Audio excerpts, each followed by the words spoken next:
బుద్ధుడి జీవితంలో విజయానికి చాలా ప్రాముఖ్యం ఇచ్చాడు. విజయం కోసం బుద్ధుడు చాలా బోధనలే చేశాడు. రోజును వ్యర్థంగా గడపవద్దని, గొప్పది లేదా చిన్నది ఏదైనా సాధించండి అని బుద్ధుడు అన్నాడు. అంతేకాకుండా మనిషి నిత్య విద్యార్థిగా ఉండాలని సూచించాడు. సహనం అనేది బుద్ధుడు విజయమార్గంలో అవసరమని భావించిన అంశం. సహనాన్ని పెంపొందించుకోవడం ద్వారా సవాళ్లను, ఎదురుదెబ్బలను ఎదుర్కొనే సామర్థ్యం వస్తుంది. ఇది విజయ సాధనకు చాలా ముఖ్యమైనది. సహనం నిరాశకు లొంగిపోకుండా మన లక్ష్యాలకు కట్టుబడి ఉండడానికి ప్రేరేపిస్తుంది. విజయం పొందాలంటే కొంత ఆ సంబంధిత విషయంపై పరిజ్ఞానం సంపాదించాలి. ఆ పరిజ్ఞానం విజయం వైపుకు సునాయాసంగా తీసుకువెళుతుంది. సమయం చాలా విలువైనది. కొన్ని పనులు తెలిసినవి అయినా పదేపదే చేసినా దానిలో మరిన్ని విషయాలు తెలుస్తాయి.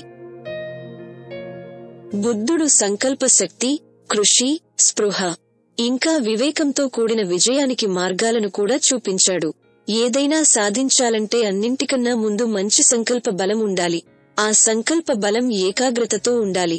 ఒక సంకల్పం కష్టం అనిపించినప్పుడు మరో సంకల్పానికి మారడం, అది కూడా కష్టమని అనిపించినప్పుడు వేరే దానికి మారడం వంటివి ఉండకుండా ఒకే బలమైన సంకల్పంతో ముందుకు వెళ్ళాలి.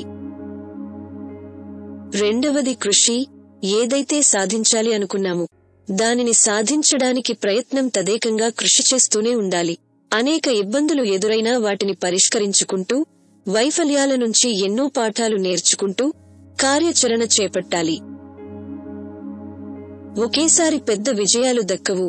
పెద్ద విజయాలు కూడా చిన్న చిన్న పనులతోనే సాధ్యమవుతాయని గుర్తించాలి.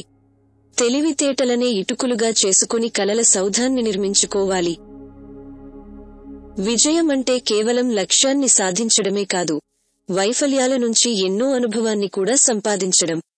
మీకు ఈ వీడియో నచ్చినట్లయితే కామెంట్ రూపంలో తెలియజేయండి. లైక్ ఇంకా ఈ ఛానల్కు సబ్స్క్రైబ్ చేసుకోండి.